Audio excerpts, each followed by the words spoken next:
had perhaps God himself would blur the edges of the written word to shake awake the sleeping to the word that already dwells in them.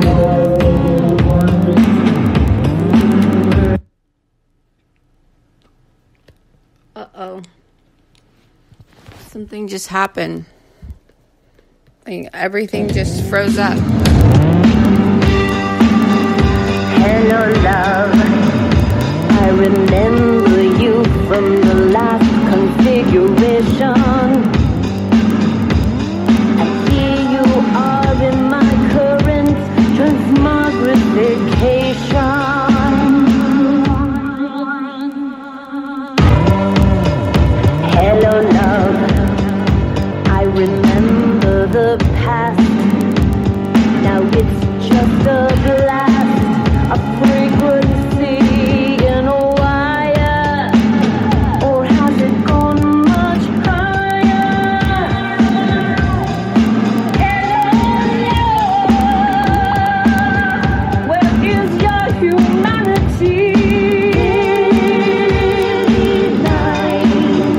You're out of time. Don't leave, just follow.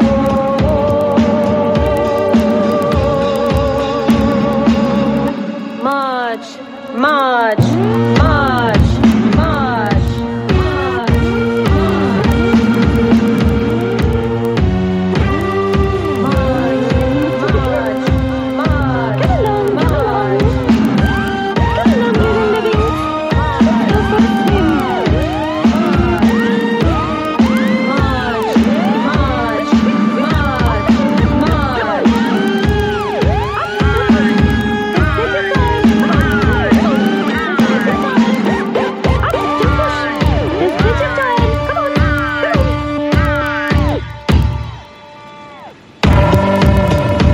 Hello, love.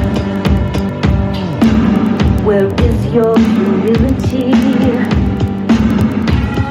in this density's new allocation?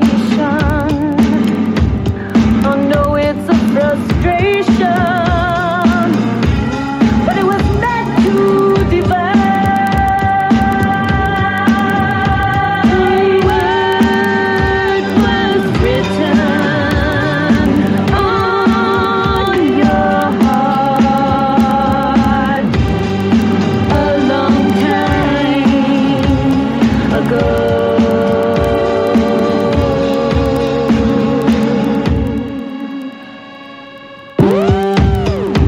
Hello, love. We're in need of communication. Regardless of the station you might be listening to now. Tuned to heaven, but on earth we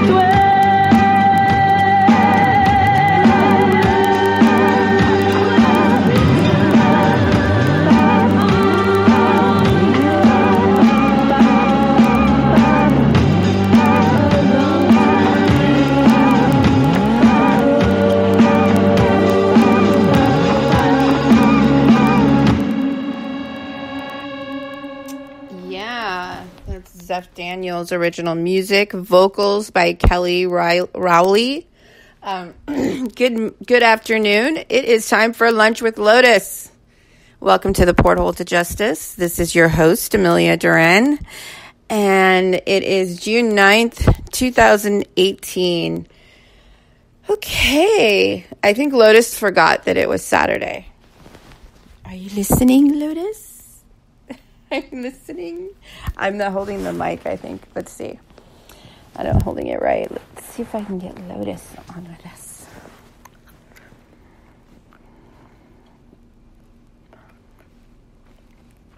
Stand by.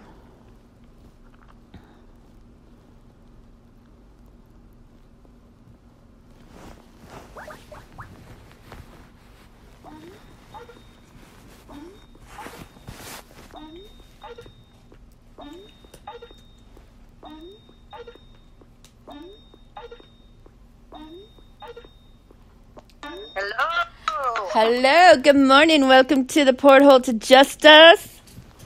How are you? I'm good. I forgot what day it was. You felt what? I forgot what day it was. Oh my God, I've been so busy. I said too. I had no idea it was Saturday. They just run together when you're just like 24, you know. I know. Which always is. So how are we today? Crazy things. Got a little bit of information on the situation with the organized militia. You know, we have liaisons in D.C. Trying to get some ears on what we're doing.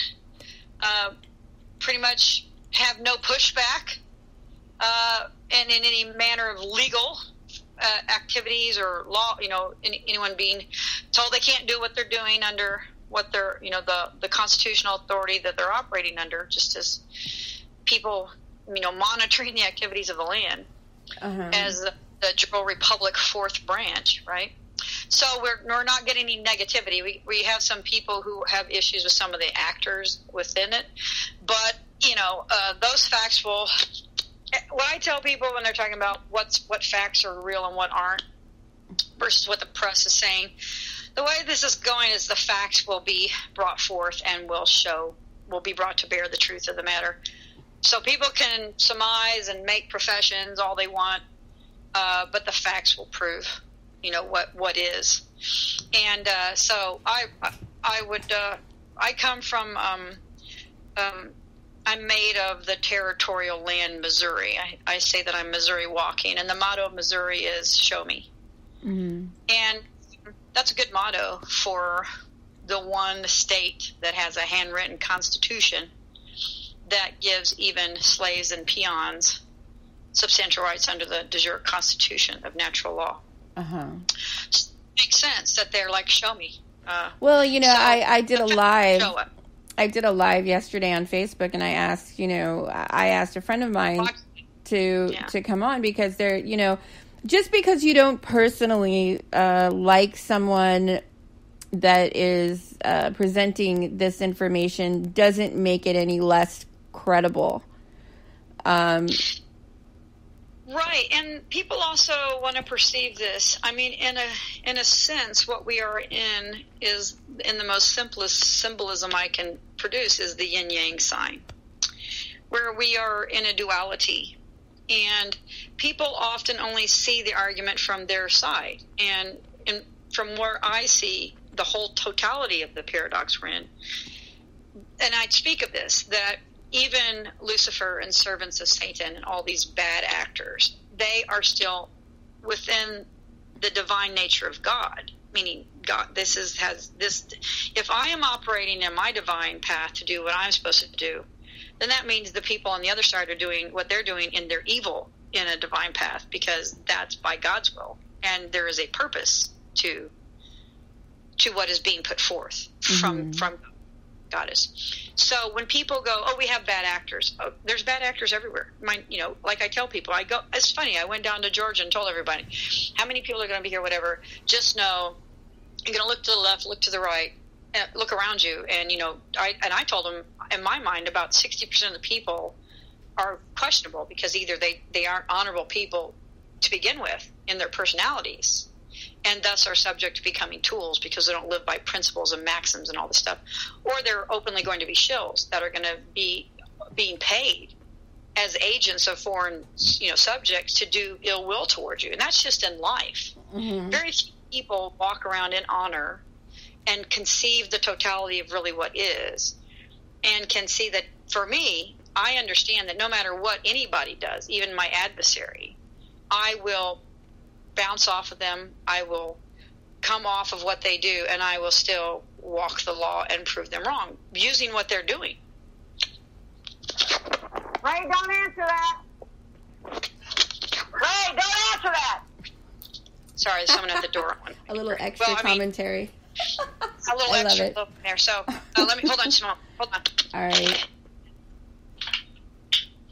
Well, sorry, I had to make sure my very loud dog that was not disturbing us. But social media news network. Oh, I'm sorry. Go ahead. Well, I was just saying, in the constructs of bad actors, there's bad actors everywhere. It's just about people who operate in honor. But people confuse their righteousness with being honorable or being just. And in this scheme, in divine law, the constructs of what is just in the eyes of men is not what is just in the eyes of God. And this is what Aristotle speaks of, is that we are often confused about the divinity of the totality because we get upset with God because God allows unjust things to happen in our mind. But if you believe in the divine nature of things, then you know that the things that we perceive as unjust are ordained by the will of God to bring forth the teaching to people. So I get the harping about this guy, that. I don't know the particularities of it. I don't care. That's not going to be a sidebar or distraction for me in bringing forth the organized militia to protect our children of anywhere across these borders and in our lands.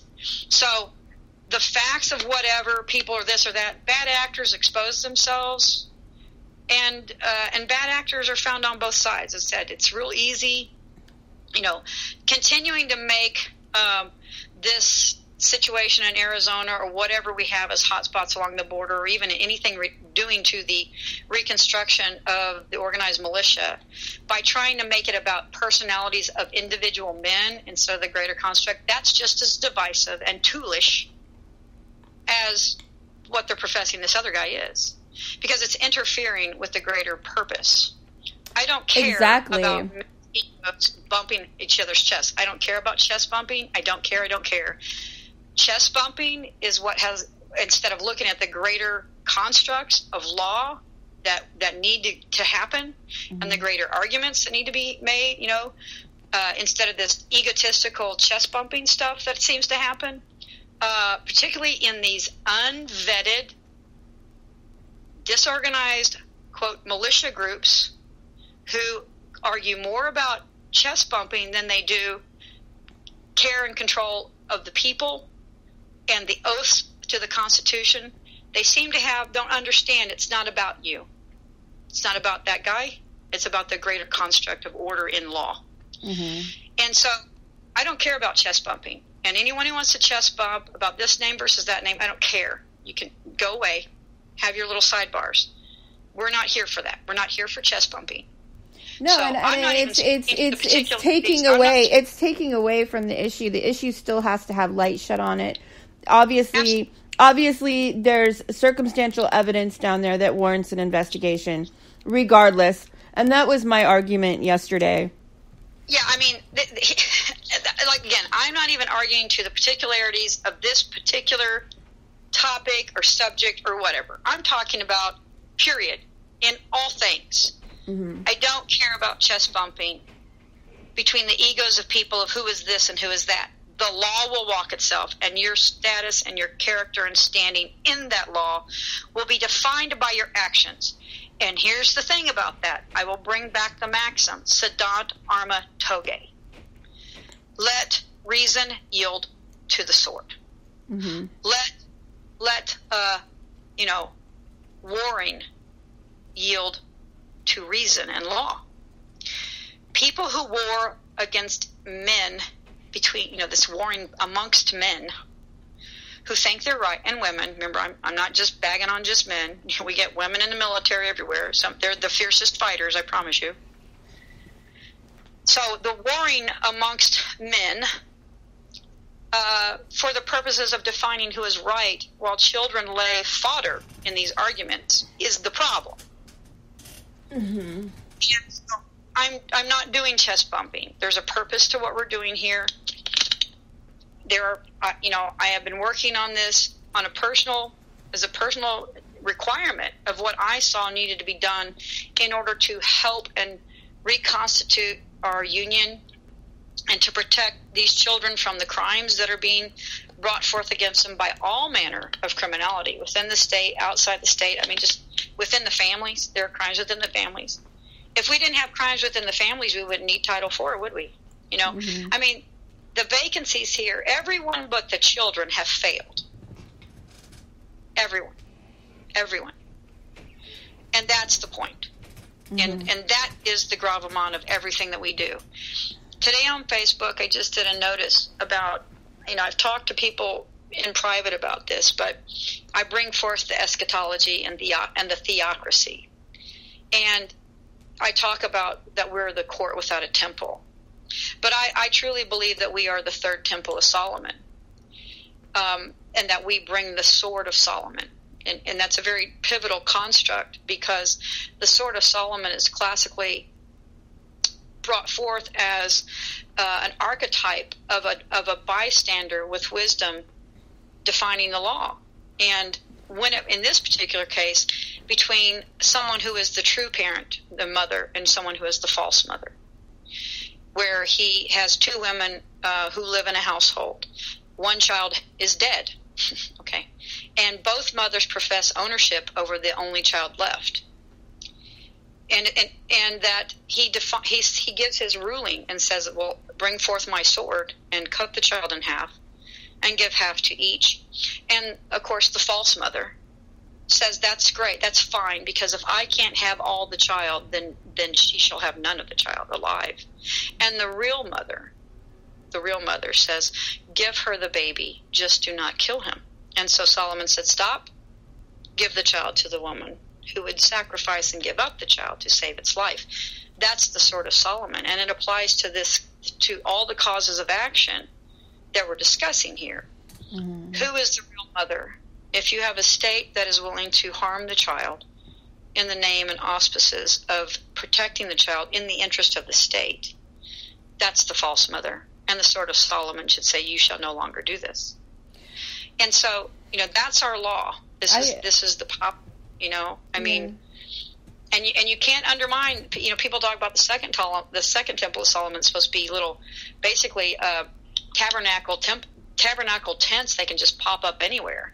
And so really, if you think about that, the story is that the Israelites are going to, wherever the third temple pops up, they're just going to put their tent and take it over, right? Well, so where would you hide the temple where they couldn't put their little tent up and take it over? You'd put it in the hearts of men. You can't put a tent in my heart of a false god and cover up my righteousness. See? Well, this is the thing, though, Lotus, that I don't really think people fully grasp. Okay, and I don't mean to interrupt you, but I want to make a point while we're on this topic. These people literally get off on your destruction and dividing us. I consider the dead devour the living, as it says in the Bible, and it talks about condemning these practices, but society is really asleep. They're sleeping like Sleeping Beauty. And they're not looking at what's right in front of our faces, which is literally, it's this what is happening with the children and the trafficking is evil. It's of the devil. There is no, it's right in our faces everywhere. Well, yeah, and there's a lot of flashing neon lights out there. There's bills to be paid. There's a cop with a gun next to you in the car. There's all these things. There's NFL football.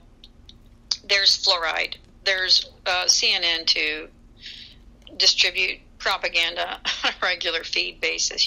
There's all this, hey, look here, whenever we should all be like David in our nudity, contemplating. And then there's the blatant right in your face under the guise of quote unquote art, Right. Well, art. No, really, it really has to do with. Even in the theological in the eschatology of things, in the spiritual history of things, you're talking about the temples. The other previous temples of Solomon sacrificed children. Okay, that's why they did in the temples. Okay. And the first temple of Solomon, they still practice sacrificing. They're literally sacrificing babies, folks, in these quote temples of law. So I mean, I'm not, there's this overlaying kind of thing, and it's this greater paradigm, and it's an argument. We are in an argument today in law about what was right or wrong in the time of Solomon, under the law of Solomon. Okay? I mean, this is really, people don't understand that nations, it's just like Aristotle says, man makes law in order to make life better, gooder for everybody. And that we develop states of men to make things better for people. And he believed that law was derived from men wanting to operate within their good nature to create bounty for their children. That's why law evolves. So states and nations evolve for the purposes of making everyone around those states and nations' lives better. That is the purpose of law. And so that's the natural divine balance of man. When in our divinity, we're born to do things for the betterment of others, is the principle of what Aristotle believes. And believes that law, which is the greater good. The greater good. The greater good. Okay, so you now have a system of law in the constructs wrapped in Roman law, under the constitutions of Rome and stuff, where you have the parens patriae, but you also have a very man cult based parens patriae, where the woman is being, was alienated, and the men are saying, we own the property of the child. So what you have now is you have in Solomon's temple, in the third temple of Solomon, you have states of men, so big instruments of state, saying, cut the child into little pieces for our benefit and lucre. And you can kill it if you want. We've already killed it at birth, but we want our piece. Mm-hmm. And the true mothers are saying, just don't kill my baby. So you really have, we're in law now, where you have states of men profiting themselves as the false mother, as cults of men who have warred upon the woman and taken over the false motherhood. I mean, I can explain this in in the philosophy of law construct. In an evolution, people don't understand. When you talk about law, it's not just about what Congress passed yesterday. Well, really, if we talk about, it's not just law, but if we talk about justice, I mean, in nature, justice really is balance. And we don't have that right now. Right. Nowhere in nature does the lion, the king of the pride, eat all of his babies. He wouldn't have a pride. You see, I mean, it's just that nihilism, again, the perpetuation of the species by bounty and goodness. When animals in nature eat their young, they usually are shunned, if not murdered, by packs, because they see that as an insane depravity that can't be allowed to be. Because if you become a predator upon your own kind, that's Solomon's, that's the sword. Well, you're wrong over there. It makes no sense. You can't allow, as an objective observer, I can't allow the government to continue to defraud statutes and traffic and kidnap babies. That's how do I? No, and the laws of nature, demand that equilibrium is established. Well, why? And here's the greater point: why should I, as a non-bar union member, who put themselves out as learned at law in commerce and contract, why do I, as a not one of those, need to make these statements in their forums?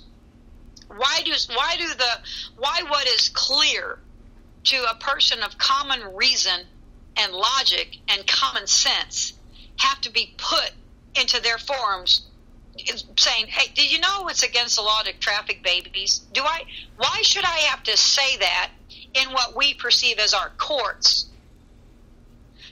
This is an interesting a statute that's been established actually in Title IV and never been challenged. But, they're averring that a grandparent doesn't have a right to have anything to do with a child. This is brought up in this case that I spoke about in Florida with a young baby called named Monroe, and his grandmother Jennifer, and this child has been conveyed. He lived with the grandmother for 3 months with the mother, and they're saying, well, you didn't have any say in this a baby for sale adoption deal with another adoption agency in the state of New York, I believe. Okay. So from Florida to New York, there's lots of states that pop up in these documents. Arizona, Florida, New York, Ohio. You're going to know California. It's not every place, folks. There's some key states where things are happening here. So this baby's trafficked to New York, and they're saying, well, you don't get to complain about that because the statutes say that you don't have a standing in law to challenge a private adoption for compensation where we all make money on the sale of the baby, including the mother potentially in this case, unless you cared for the baby for 6 months. Really? That's not what the law says. The law says that that grandmother had rights to that baby the minute that that baby was incarnated under First Amendment. And that when that baby was born by the will of God into that family, they had substantial rights and were a real party of interest of anybody trying to sell a baby out of their family. As I said, my mom can't convey me at 50-something into slavery, right? Ray can't convey her daughter at 10, supposedly, into slavery, right? So why can a mother convey a 3-month-old into slavery and the state say to a grandmother, too bad, you can't call it kidnapping because the federal statutes say that you can't call it kidnapping because you're not allowed to call it kidnapping because you don't have any standing because the statutes say you don't. See, these are the things that are contrived. But I mean, this is just in law on its face. But behind the scenes, Lotus, what is going on is we have massive human trafficking rings, child trafficking rings. That the reason, right? And it's because your government traffics your children. When your government, the state agents in the judiciary and the legislature have codified and legalized the trafficking of babies against their substantial rights and the higher law of the Constitution, what do you think they're serving? These criminal enterprises of baby trafficking, they have a demand, right? Where do you think they're getting their babies? Do you think the judiciary would be trafficking babies if there wasn't a customer for it? Their customers are either other foreign agents wanting to buy our babies or seize our treasury instruments. You have to remember, when you take a baby, they seize the instrument that's associated to the treasury, and they get to use it, and they're making claims. They're like, when they steal your baby, it's like stealing your baby's checking account. It's like stealing a checking account number. Mm-hmm. They have to seize the baby to seize the checking account. It's like your baby comes with a checking account attached to it. He can't put his signature on that line. That has to be done by a trustee called an esquire. They won't let me sign my own checks. That's what they deprived me, and I spent a year in prison defending against the frauds of. Mm-hmm. Your baby is a checkbook to them, folks. And by the law, 9/10, what's possession is 9/10 of the law. I can access his checking account because I stole him in piracy. I hold your child, so therefore I possess him and all that comes with him, including that big checking account that's sitting there in the Pope's bank. See, people don't get that.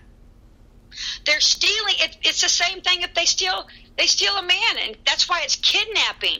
They're basically holding the child ransom in order to effect frauds against our treasury. Uh-huh. That's what they're doing.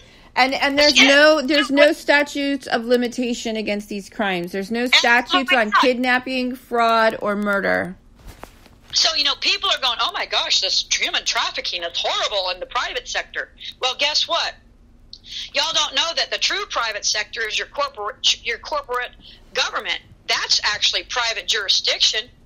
That's private contract. That's the contract. That's the social contract your government has with the people. Guess what? That's where the baby trafficking is coming from. They baby traffic us. They traffic our instruments. And that's where this whole pimp culture it's coming from our justice system. Absolutely. They're facilitating it. Hey, we got a baby for a hawk up in here. I can bring forth agents that were paid and are notorious officers of the federal government whose jobs for 30 plus years working with the government, the preponderance of was a fraud investigation upon federal statutes, who has read Title IV that says it was specifically written with clear vacancies of statutes that would allow children seized to be dropped off the rolls as soon as they're, quote, adopted, which means they never are tracked again. They don't even have follow-up. So the state interferes with the God-given instrument of the family and just sends the child off into nothingness and never is obligated to follow up to see if their actions caused harm, were fraudulent. We don't even know if half the babies conveyed are going to real families. I mean, these people can defraud Social Security instruments. Okay, I stole a baby 30 years ago. I stole a baby through fraud 30 years ago. We don't even know where that baby is, but guess what? I hold the Social Security number, and I profess there's a family where that fake dead instrument is married to that fake dead instrument, and now I'm going to take this baby over here in probate and give him to this third party. That's these two fake instruments that we can't prove there's a man and a woman, and we're not going to tell you who they are. You don't have a right to it. Oh, and when we convey them, we're going to change your baby's name to initials. Do you understand? This is just gross, disgusting baby trafficking. It doesn't even comply with negotiable instrument law, and that's the point. It's fraud. It's fraud upon the instruments of banking, what they're doing. They're affecting treasury fraud, folks. They are destabilizing your government. They're warring on the children and families. That's the point of getting the organized militias back together. You have agents within your state, inclusive of your judiciary, who have conspired to effect bond fraud and fraud against the statutes in the perpetuation of baby trafficking within your state.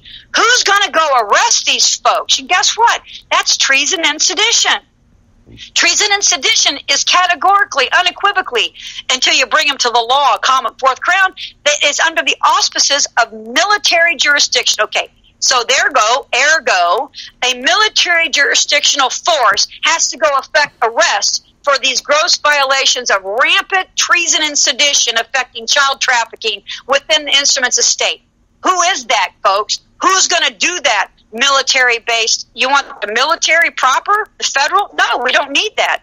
That's what the organized militias are for, folks. They're under the jurisdiction of the territorial people of the state. The American people made of the territory Montana. The American people made of the territory Virginia. They have a body of law in a military instrument called the organized militia, which report through the structures of military jurisprudence and protect us from treason and sedition under Article 4, Section 4 of the Constitution, and Article 2, Section 2 of the Constitution in organized militias.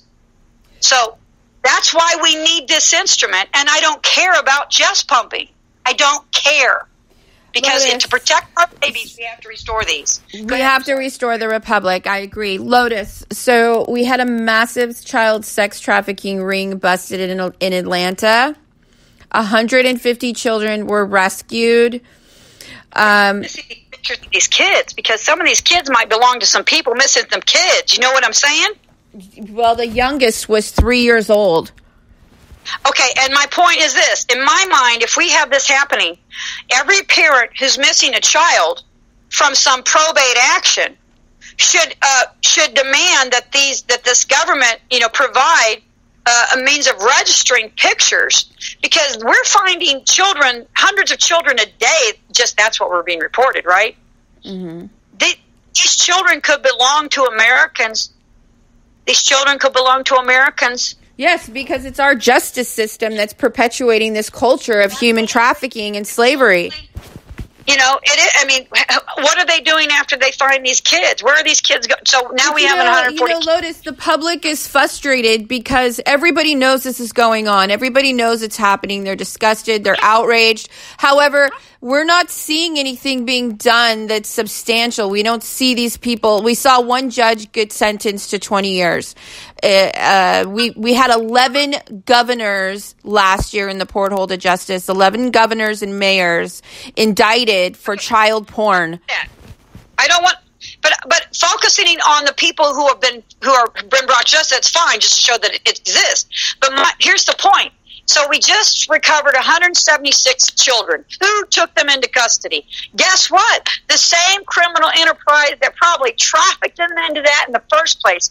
Where are these children going? Oh, are they going to empty Walmarts now where they've subcontracted out third-party interpleaders to incarcerate our children in cages that we don't know who they belong to? You go right back into the issue that's happening at the border with these incoming immigrant children. These children that were just seized, where are they? Who's custodying? Oh, the states that are affecting child trafficking? That's the problem here. It's just cycling within itself. The instruments of law need to be brought in and put the little hammer down and put that sword on the bar and say, this is where this instrument stops. This machine stops here. So what would you say the answer is here? Do we rewrite the Parents and Patriae Act? Because, I mean, what was it originated? It's clearly dated. Yeah.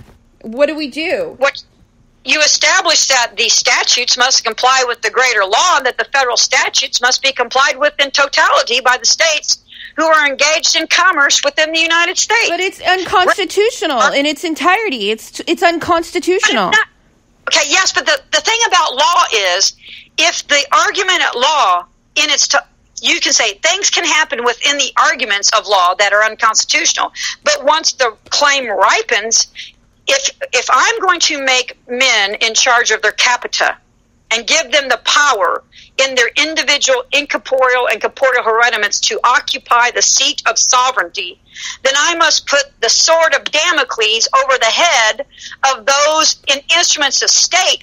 The men, it sits on the sword of Damocles is upon the man who violates the trust of the instrument and cannot hide in the instruments of state. You must build the instruments of jurisprudence that rout out the corruptions within the instruments that afford us the sovereignty, that afford us the ability to hold the capita. Because the capita is, again, on both sides of the yin-yang. It's on the unjust acts, it's upon the man in the seats of state, and it's upon the man in his sovereignty walking amongst the other sovereigns in the jural republic, sojourning in his regal retinue. The law within the temple of his flesh. He doesn't get to blame his malfeasance on a state anymore. So in order to create the capita of right, you have to put the capita into penalty.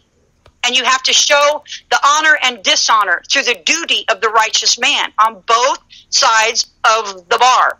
It's not the instrument we've brought forth.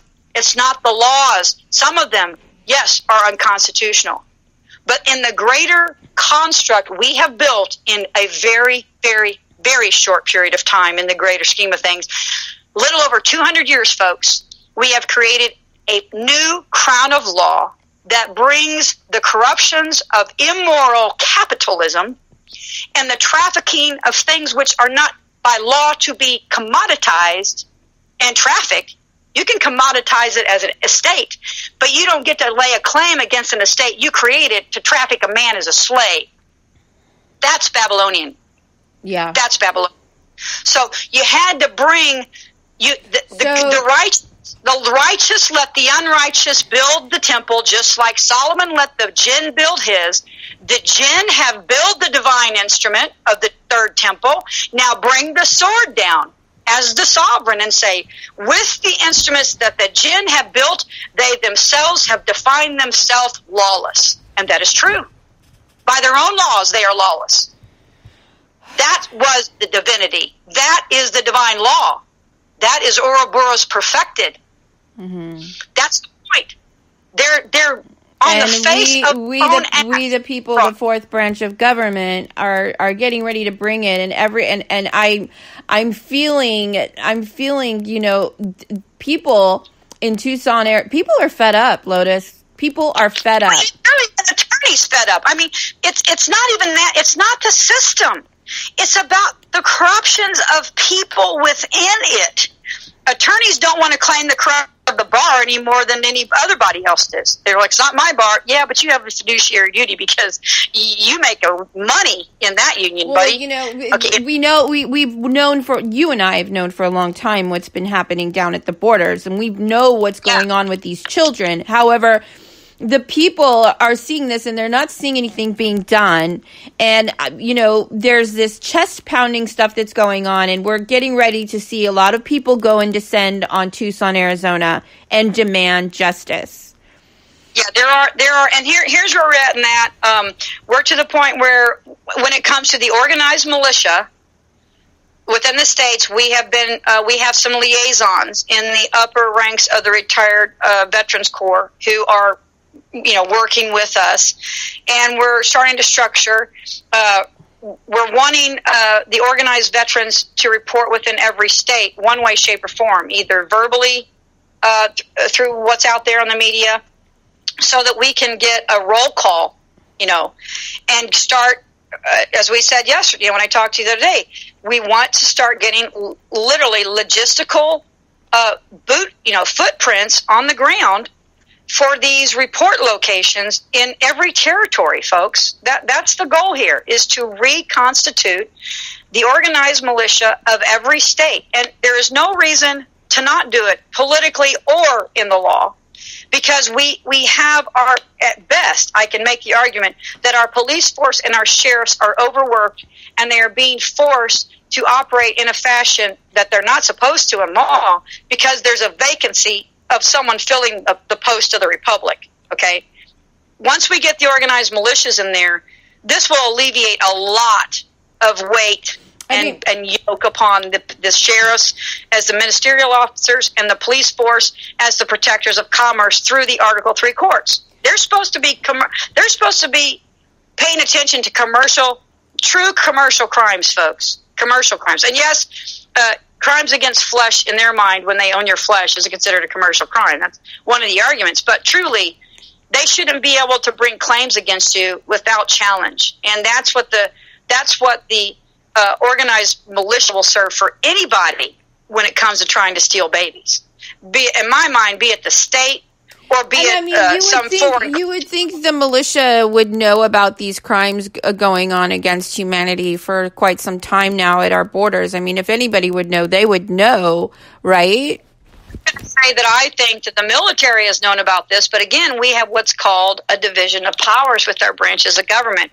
And the vacancies that are existing now in the law need to be filled by the fourth branch.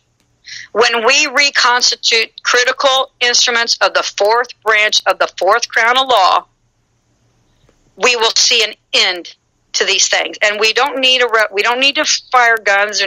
This is by law, folks, by the law. In God we trust, by the law. So the law will restore these. They have a right to do this. So we're just starting to realize we need to reconstitute our powers under the Constitution to balance out the tyranny and despotism being affected. And natural law demands that the balance is restored. Well, yeah. Well, we don't have to demand it. We are it. We bring the balance. That's the point. We don't go to them and ask them for the ability to do this. We do it organically. That's what I'm saying. That's what I'm saying. Natural law we're not going to ask permission. Natural law is going to impose restoration and balance. There's no balance right now. There's no one defending the rights of children under the law to be protected from despotism by corrupt states of men. There is none. Except for us, we the people, the parents, the real mother. We're talking about entire generation being enslaved. Yes. Under these premises. If the way they're running it, yes, you're back to Babylon. Yes. They have valued the man and thus made him a slave, which, by the way, is a crime by our law. Well, it is. Well, so this is really an argument of and I was just talking to Ray about this. We're really who's the daddy here? Is the daddy the Pope in our world? Is the Pope our daddy, or is the creator of all things our daddy in this, because we're talking about the daddy. We already know who the mother is. Solomon defined it. The Pope this morning, I guess there was a public statement made that he was demanding that white women breed with immigrants, Muslim men. Really, what now, he said? I don't know if that's what he really said. It was published this morning. You know, I see all this stuff because, you know, right, what's propaganda, what's not. Yeah. I really sincerely hope he did not say that. Well, I mean, we already know that he's probably the last pope. Because here's what I'm going to tell you: if this crown of law really does bring forth, really is, in my perspective, it is. I believe that the chosen people and the promised land is this country and nation, and the laws that we built on the divine law. And I believe that we hold the third temple of Solomon in our heart. That means we're clearly in Revelations. I've already told people that we're in tribulation. You know, we're in there. We're in it, folks. We're into the 48 months here, folks, if you really believe these time frames. So, and I'm really trying to stay prayed up, and I'm trying to cling to the big guy as much as possible, because I just, you know, you feel it. You feel the tension. You feel the, I mean, the signs are everywhere. Every day there's a new child trafficking bust. I mean, they're warring against innocence. What else is left? Yes, they are. And it really is a question of who's your daddy. You know, because like I said, Solomon defined who the mother is, who the true mother-in-law is, and it's the one that would sacrifice holding the child in order to save the child's existence in itself. And in the third temple, we really are judging him in the same way. These people are cutting the child apart. They are parsing him in value and trading them as commodities. And the cutting apart, those that would be willing to cut the child in pieces in order to eat of him are not the true fathers. They're not the true parents patriae. And that's really the argument here. So they're really not the true father of our children because of what they do. The sword of Solomon, in his divine wisdom, there defined that. So, and there are fathers, mothers that was my question today, because you just answered it really well. Because I was, you know, I was like, okay, a lot of this goes back to the parents and patriae. You know, what do we do? And it's not so much that the parents and patriae is bad. You're saying that the sword of Solomon defines, you know, what they're doing. It's wrong. Is wrong. Yeah, and the first temple, Solomon defined it from others.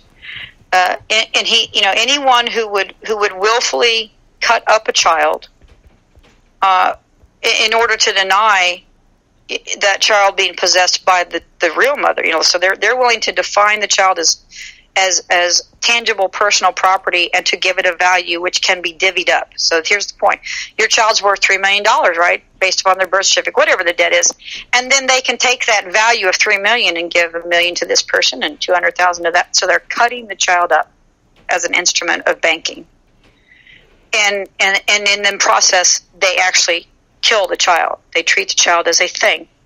So they have killed the child and they have cut it up into pieces. And now they spread it about in their Babylonian bank. That's really what's happening in the greater construct. So the sword of Solomon has already defined them to be lawless, in that to not be the true father as state of the child.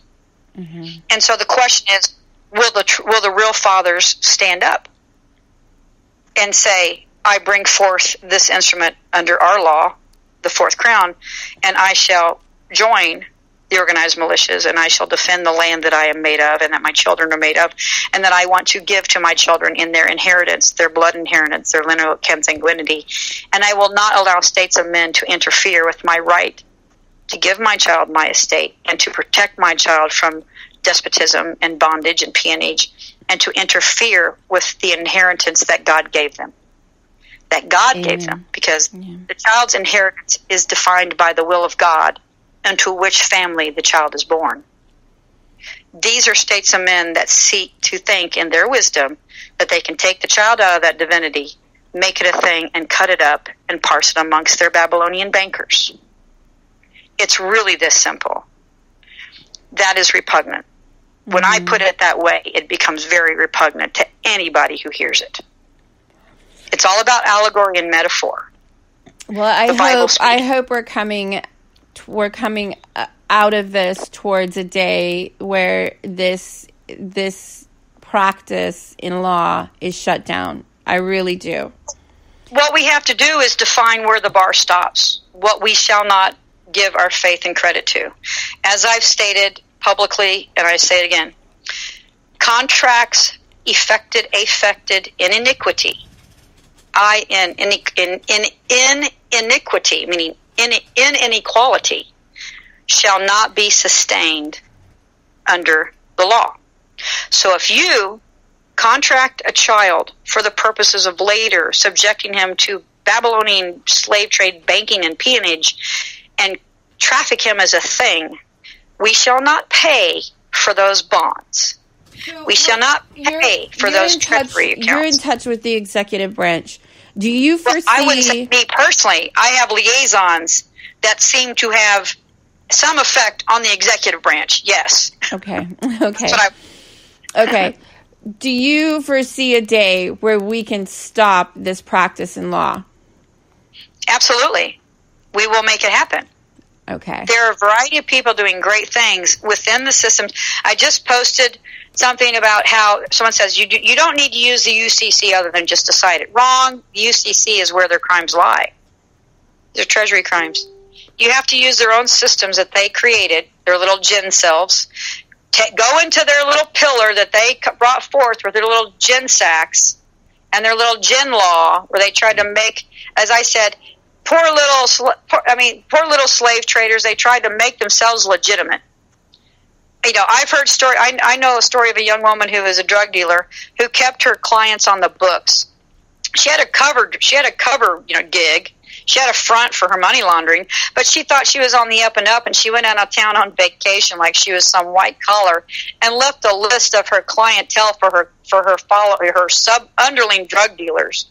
Well, they got busted while she was on vacation, and all three of her drug dealers narked on her, and she had the whole list of clientele. She tried to legitimize that which was illegitimate. So they literally have brought forth legitimate law while they're affecting illegitimate activities according to their own laws they bring forth. So the criminality has brought forth the need to look legitimate, which they're still showing to you all, and then the back rooms are still trafficking babies. So they try to make themselves look legitimate and have caught themselves in their own law. That's called an a fortiori in philosophy, where you reverse completely, you flip on a dime the presumption of what's there. They've come forth saying, we're the state, we're operating in parents patria, and I'm bringing forth their argument saying, yeah, no, you're actually killing the baby, cutting it up. You aren't the real father. You're a fraud. That have brought forth this argument strictly to traffic our children. That is an a fortiori, and that's what their law says they are by the way they're operating in our instruments. Those are our courts. Those are our robes they wear. Those are ours. Those are our Pharisees' robes. Get the reprobate out of the robe and put a righteous man in it, and the system works just fine, folks. Just fine. And the people that are going to remove those people are going to be instruments of the de jure Constitution, and the de jure, even the de facto Constitution affirms Article 4, Section 4, Article 2, Section 2, and the militias. These are our instruments. They need to be restored. Anyone chest bumping that interferes with this process should be seen as a tool at best and potentially a shill. Have your chest bumping arguments somewhere else. This is about children. Make that very clear. This is all about the children, and if that can't be the first thing coming out of your mouth besides God or goddess of all, then remove yourself from my eyesight and don't come on my feet, because I will shun you, I will rebuke you, because I know where my loyalty lies and where my oath lies and what I am fighting for. So, and I know that you're in the same place I am, Amelia. Oh, 100%. 100%. I just don't articulate it as well as you do. Well, you probably haven't been challenged as much as I have, nor been invited the challenges that I have. Mm-hmm. I have no problem walking my opinion. People call me daily asking me to counsel them on where they stand in the law. And I never tell them what to do in their cases. I tell them where they have a right to do things. And it's all about the administrative process. The UCC and Article 3 shorts are about the imposition of federal statutes upon the states through actions in the nature of proviso contract. It is that simple.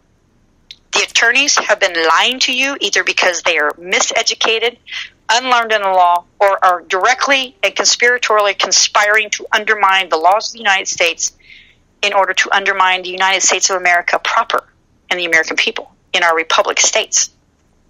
There's a coup within your government. You'll know them by their deeds. I'm very lucky to have you as a friend, and at this point, I consider you a national treasure, and I award you a national treasure. You get the award, Lotus. You get the award. There's a lot of people working on this, and it's no one's getting paid, no one's getting accolades, and we don't care if we did or didn't. I don't care if people like me. I could care less. I'm here to walk the law and to be truthful in what I speak. Well, everybody likes an award. So I've been told everybody likes to get an award, Lotus. Well, all I care about is the rest. You know what I want to do? I want to write the law, and then I want to go sit on a beach in Puerto Rico for the enjoy life. That's what I want to do. I want to know that all the children in the world. I'm not just doing this for just my son. I was doing this for all the free people of the land before the cause of action with my son came to be. Okay, so I'm doing this for all people. All the free people of the land is who I operate for. It's not about me. It's not particularly about my son. His case just happens to be the cause of action that I have walked the law in order to make sure that it is cured proper, that the penalties for what they have done to these children are defined within their statutes. And believe me, folks, it's really expensive when they kidnap a baby in systems of state. It's really, really, really expensive upon the ledger, these banks. So I'm making sure that we get them the only place that counts, and that's their pocketbook. That's in the banking ledger and the offsets and adjustments. I'm making it I'm compelling them to do their duty to protect such fraudulent claims. And they do. That's all we have them in is duty. It's repository trust law. Their fiduciary duty under repository trust law is the only way they will ever care and ever be made to look at this slave trading, this Babylonian slave trade banking, and the trafficking of children. They don't care otherwise, folks. We are nothingness to them. We don't even own our own bank in their mind. I'm like, oh yeah, well, you're running the whole world on our bank. It's called our capita of all the free people of the land. So it really is the serpent eating the tail. It's the alpha and omega. It's really a wonderful construct. And I make sure that I have, and this is why I appreciate you. You have given me the platform to explain this law, to explain our fourth crown. And it's a hard concept, but the longer I'm saying this, and the deeper we get into this, hopefully, eventually, it sinks in. It sinks in, and people. It's so easy to see where the torts lie, where the claims lie, where the correction of the law lies, and it's so easy to see the path of the fourth crown, and why the fourth crown was brought forth. So, it's amazing. Jesus brought the sword for the third temple of Solomon, is what he brought, and we're it. And this is our manifest destiny. It is our mandate by our law to defend all children, period, from despotism, and that includes, warring in other nations, folks. This is a paradigm shift in the way the world views the assets of this realm. Our children are our most valuable commodity. If you're going to commoditize children, they are the top, the quintessential peak, the third eye of the pyramid. They are not that which you stamp, tread on in your warring to get to what you think is the top. They are the top. They come straight from divinity, and then we've shoved them into the mouths of Moloch. And we're not going to do that anymore. We're not going to allow our children to be eaten by states of despotism and tyranny created by men and into the mouths of Moloch to be eaten and chewed up. And, that's, no. Those children are free. They're born free. All children of this world are born free of tetanu. They're fee simple. They owe no allegiance to no state, not even the country borders. They owe no allegiance except to that of their creator. And no states of men are allowed by law to impose any construct upon them. They're supposed to grow and evolve and come to knowingness and the age of ascension without any oppressions or propaganda or lies or manipulations. They're supposed to evolve as enlightened, the way they were born, enlightened, pure, and bring forth. Now, imagine if we had a generation where the whole world of children were never forced into these states of banking despotism, these fractures that David talks about, the metal monster that fractures up the world into little pieces and fragments. That's your states, folks. Look at a globe. That's what David was talking about. Look at maps. That's what David's talking about. We're not supposed to oppress our children into those which are round and whole into square pegs that take them out of their divine shape. We're supposed to let them evolve. Imagine if we had one generation in the whole world where we cultivated the natural divinity in our innocent children. Imagine the world that generation would bring forth in their enlightenment when they took those states over. Imagine. Just imagine. You're talking about nirvana. You're talking about heaven on earth.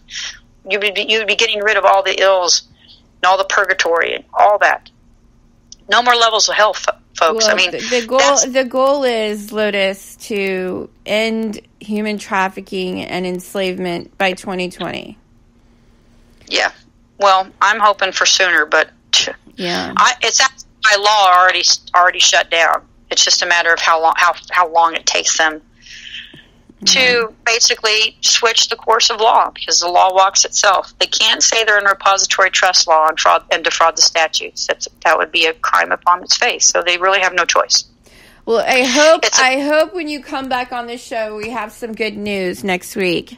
I'm always hopeful for good news. I will take good news anywhere I can get it. And I'm hopeful that I am really, really, really happy and giddy deep down, though there's a lot of work ahead, about all of the wonderful volunteers, both disorganized and organized. Are you happy and giddy? And this is an incredible. We have so many things that when we look back will be deemed historical events in the history of this world, and historical cases that are going to come forth. Everything.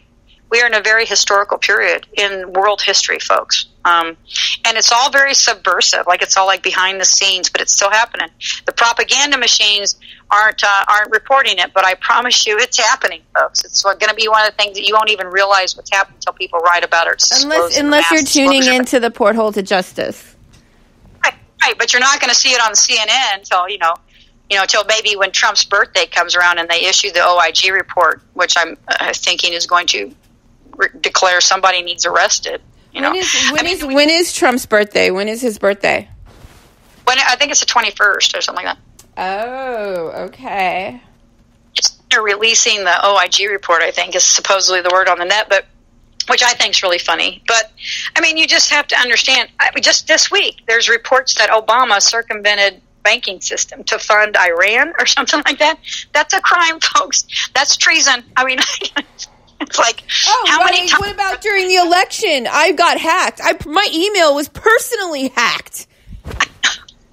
I'm just like, how many more crimes of treason and sedition are they going to disclose to the American public that this exalted false Manchurian candidate infiltrate of foreign, criminal conspiratorial organizations? These are organized. The dude was an organized crime dude, okay? He was an organized... In Chicago, in the gay scene in Chicago. He was perpetuating a pimp culture during his presidency. he just, if the dude was Italian, he would stand out better, I guess, because that's what we've been propagandizing and believing is a mafia, There are different types of criminal industries, folks. The dude was a mob boss. They're a mob. I mean, what's the difference between Frank Nitti and the guys that were running Chicago, if the guys that were running Chicago were actually the lawful ones? I mean, what's the difference? Yeah, and, I used to get a guy calling into my show from Chicago. Crazy man. Crazy. Probably wasn't so crazy when you really listened to what he was saying. That's the funny thing about crazy people. Sometimes they just seem like there's an insanity to them, and then like a year or two later, you're like, wow, well, no, he wasn't lying. There's this duality. There's this narcissistic, Jekyll and Hyde. Jekyll and Hyde that really is, something to be not messed with. You just stay away. There's the duality. Stay away. Screaming the truth in the face of this insane mind that you're looking at going, oh my gosh. But I mean, again, like I said, it's all paradoxical. It's all an allegory and metaphor, and there's so much incredible history. Like I said, these are thousands of year old arguments, folks. That we're dealing with. So it's greater than we know, and everyone should really just open their eyes and take it all in. If you don't understand it, you will. It'll come to you if you're looking for it. So that's all I know to tell people. Just keep looking. Keep looking. Thank you, Lotus. Thank you for coming on this Lunch with Lotus Saturday. I mean, it was Saturday. I know we forgot what day it was because we've both been like... I don't remember what day it was. I mean, it's just been so crazy. So yeah. I hope everyone realizes, I know that, again, these are the worst of times, these are the best of times. They really are. But I know that we are in tribulations. I know what the third temple of Solomon is. I know where the sword of Solomon lies. And so I just want everyone to not be so downtrodden, and this is really where Christendom and true Orthodox faith puts you. That in the end of all this, that the righteous, shall be exalted. So there is misery, and there is misery ahead, but there's also abundance, and those things. So don't dwell in the negativity. Be blessed by the abundance we do have, and that, because that's what we are. We're the ones that are blessed by the abundance, even in the middle of tribulations. Amen. I'm blessed by God. So let it be. Yes. All right. Thank you. Namaste to everybody. Today is the actual 7th. Oh, and the meme that I posted to your wall, that was totally meant to be a joke. Like, it wasn't meant to be serious. I believe you. I believe you. The salty. I have such a wicked humor. You must have a wicked humor with the people that the gin I walk around. This week was with this breaking news out of Tucson, Arizona. Lotus and I got a little intense this week on the radio, and so I posted a meme to her wall that said. Yeah, I laughed at that. I thought that was funny. the saltiness. Guess what? I am the salt of the earth, so I have no problem with you calling me salty, because I definitely am. Definitely a salty dog. Well, you guys enjoy. All right. Well, you enjoy your weekend. And we will see. I'm sure I will talk to you before next week. I know. I'm sure you'll be calling me up. I'm sure. Because we actually talk. Well, we actually talk, not on the air. Yeah. But everyone, pray. Things are. If you know that where they're at, you know that the good times are to come. That is the point. We will bring deliverance and redemption for everybody. So, and we definitely will protect innocent children of God. Well, I love it, and I'm gonna close the show out. Lotus, if you want to stand by, you can, and I will talk to you after the show, or call me back. I'm gonna close out today's show. We will see you next week. Namaste. God bless. Namaste, everybody. All right, everybody. This has been another episode of Lunch with Lotus, and I'm going to close out this show with a Zeph Daniels tune called Pizzagate. You can subscribe to my show for free on Spreaker.com and join the live chat. Join the discussion. I'm on Twitter, Instagram, and Facebook. And I'm also on Patreon. And I do have, if you do want to support my content and my show, you can donate. I do have links on my Facebook profile to PayPal. It is greatly appreciated because, I do all this out of my own pocket. So, yes, I would love the support. Anyways, this is Pizzagate, and we want justice.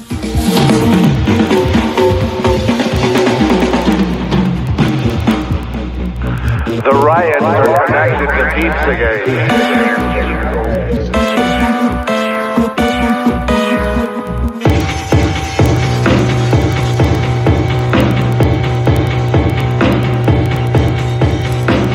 The NFL is connected to Pizzagate. The state of California is connected to Pizzagate.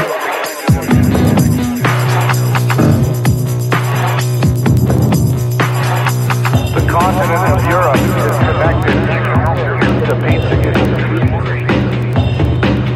Oh, well, what do you think the world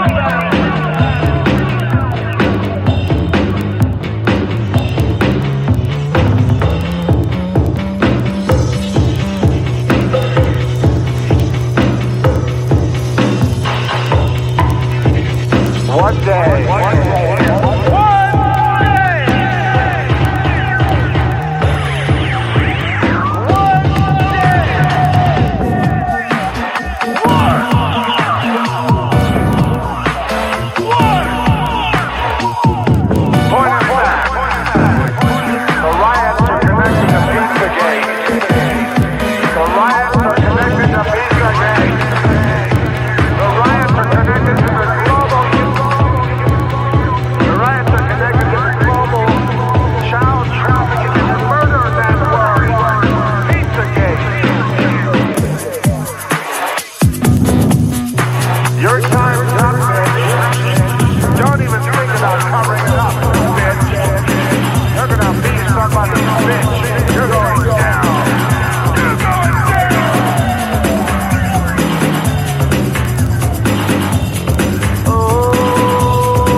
For your crime against humanity.